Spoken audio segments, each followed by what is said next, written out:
My question is question number 72. Slide please. Okay. So my question is, here are 4 statements and we have to prove that which statement is correct. That means we have to take the correct statement. So let's go through the statements one by one. Next please. Just back. The question is actually with the reference of Earth atmosphere, which one of the following statement is correct? अर्थ के atmosphere की reference में इन 4 statement में से कौन सा statement correct है? Let's go to the next slide.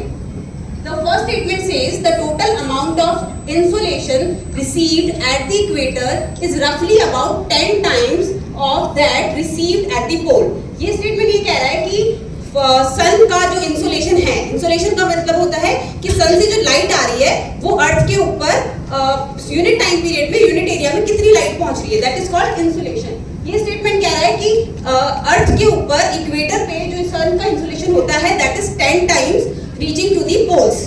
देख लेते हैं ये स्टेटमेंट सही है या गलत है।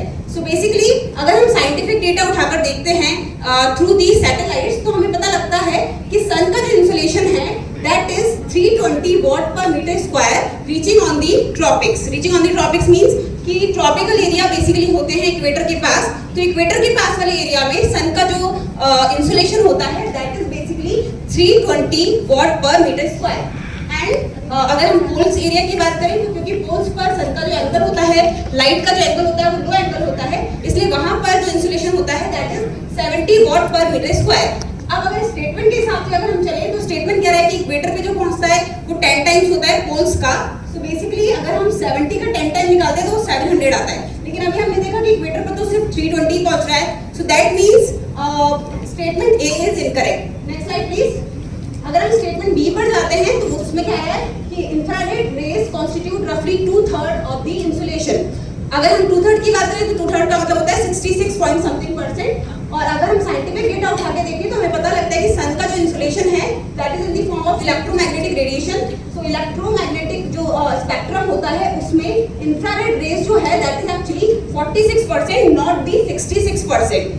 So this statement is again incorrect. The third statement number 3, next slide please.